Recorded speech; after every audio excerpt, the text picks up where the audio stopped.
फिर हमारा पैनल तैयार है और चलते हैं पैनल के पास और ट्रेड लेना शुरू करते हैं। गुड आफ्टरनून गाबा सर, इस समय की trade. Good afternoon to you. इस समय का जो ट्रेड है वो है सीमेंट पैक से जेके सीमेंट 4792 पर ट्रेड कर रहा है। स्टॉप लगाएंगे 4750 पर। मेरे ख्याल से टारगेट 4850 का है। मेरे ख्याल से वहां तक जाना चाहिए आजकल में। यस, जेके सीमेंट।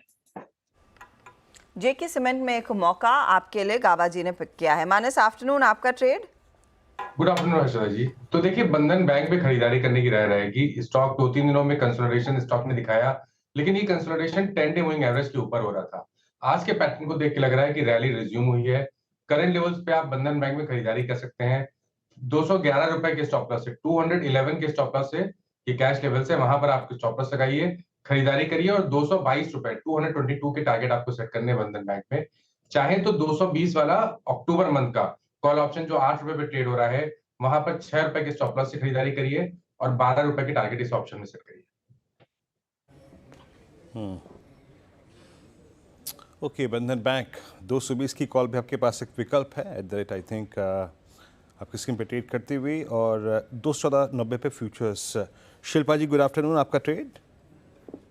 जी good morning, good afternoon everyone. मेरा अभी का ट्रेड रहेगा मैक्स फाइनेंशियल में। एमएफएसएल बहुत अच्छे स्ट्रेंथ के साथ मूव कर रहा है। अबाउट टाइम ये यहाँ पे 1200 के ऊपर आपको बहुत जल्द ट्रेड करते हुए मिलेगा। तो आप यहाँ पे फ्यूचर्स में 1160 के स्टॉप लॉस से एमएफएसएल में आप लॉन्ग जा सकते हैं फॉर टारगेट्स ऑफ 1220 टू 1240। किसी को ऑप्शंस के थ्रू ट्रेड लेना है तो अक्टूबर के सीरीज में सेफली आप ले सकते हैं 1200 का कॉल ऑप्शन, जो रफली 47-48 रुपीज़ में ट्रेड कर रहा है।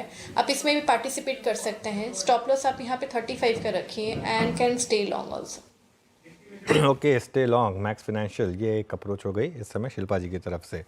अमित सेठ जी, गुड आफ्टरनून, आपकी trade. Good afternoon Anuj ji, good afternoon Viren ji, Harshita ma'am and everybody on the panel.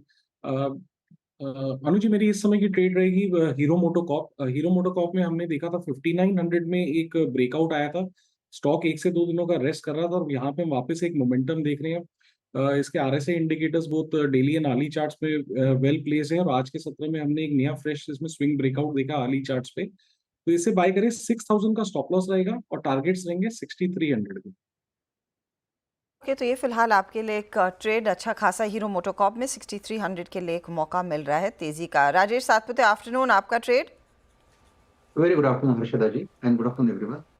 Harshada ji, देखिए मेरी नजर है टाटा पावर पे। मुझे लगता है टाटा पावर में बहुत ही क्लीन ब्रेकआउट मिला है। It's a flat formation breakout. According to breakout इसका टारगेट बनेगा करीबन 480 485 का। लेकिन हम क्योंकि हम लोग स्विंग ट्रेड प्लेयर है तो हमें स्विंग करना है विद स्टॉप लॉस ऑफ 445 और इसका जो नेक्स्ट टारगेट होगा वो रहेगा करीबन 465 टू 470। तो Tata power looks good to me on the chart. Okay, Tata power आपका ट्रेड यहाँ पे और 455 पे ट्रेड करता हुआ। तो यहाँ पे 5 स्टॉक फ्यूचर्स पिक किया हमने। प्रकाश का बस जेके सीमेंट, मानस ने बंधन बैंक को पिक किया, राजेश सतपुते जी ने टाटा पावर को पिक किया, शिल्पा जी की कॉल रही मैक्स फाइनेंशियल और अमित सेठ जी ने हीरो मोटोकॉर्प को पिक किया। निफ्टी 25,900 की डिजिटरी में अब बात करते हैं आज के फंडामेंटल विशेषज्ञ से। शरद अवस्थी हमारे साथ मौजूद हैं। शरद जी, गुड आफ्टरनून, आपका इस वक्त का conviction idea, conviction call. Good afternoon जी। मेरा कन्विक्शन कॉल होगा आईजीएल, इंद्रप्रस्थ गैस लिमिटेड। देश की जानी मानी गैस डिस्ट्रीब्यूशन कंपनी है। हालांकि पिछले कुछ समय में थोड़ा सा हेडविंड्स रहे हैं दिल्ली में, जिस तरीके से रेन्यूएबल पे शिफ्ट है। बट रिसेंटली जिस तरीके से कंपनी योजनाएं बनाई हैं, खास करके डाइवर्सिफिकेशन में, अलग स्टेट्स में स्टेट इलेक्ट्रिसिटी, स्टेट जो बसेस ऑपरेट करती हैं इंटर स्टेट, उनको सीएनजी में कन्वर्ट करने की। इसके अलावा यूपी में जो डंपर्स ऑपरेट करते हैं उस रीजन में, उसको सीएनजी में कन्वर्ट करने की। हमें लगता है ये काफ़ी बढ़िया डेवलपमेंट है जो आने वाले समय में उनको काफ़ी फायदा दे सकती है। इसके अलावा सीबीजी वाला जो एक्सपेंशन है वो भी उनको काफ़ी सपोर्टिव रहना चाहिए। तो कंपनी जो टारगेट कर रही है 8.43 एमएमएस सीएमडी से लगभग अगले 1.5-2 साल में 10 एमएमएस सीएमडी ले जाने का, मुझे लगता है अगर वो डंपर वाले वॉल्यूम को ठीक ठाक कन्वर्ट कर पाते हैं तो वहां से काफी पॉजिटिव डेवलपमेंट आ सकती है। और जो भी लॉस दिल्ली में इलेक्ट्रिफिकेशन की वजह से होगा वो मोर और लेस इससे कॉम्पनसेट हो जाना चाहिए। इसके अलावा कंपनी हाइड्रोजन रिलेटेड कुछ एक्सपेंशन पे भी बात कर रही है, प्लांट्स पे, प्लस इलेक्ट्रिक चार्जिंग स्टेशन पे भी कंपनी काम कर रही है। तो मुझे लगता है ये जो डाइवर्सिफिकेशन एफर्ट्स हैं, सीबीजी प्लांट्स हैं, 1700 करोड़ के आसपास का कैपेक्स FY25 में कंपनी करेगी, तो ये सबका इफेक्ट की वजह से बहुत ज्यादा जो अभी एक सबड्यूड एक्सपेक्टेशन है नंबर्स में, वो उतने सबड्यूड नहीं आएंगे। और जैसे जैसे ये ओवरहैंग दिल्ली वाले इलेक्ट्रिफिकेशन का कम होता है और ये जो पैरेलल एफर्ट्स कंपनी चला रही है उसका नंबर्स में असर दिखने लगता है, मुझे लगता है 20 से 25 का मल्टीपल मिलना बहुत मुश्किल नहीं होना चाहिए कंपनी के लिए।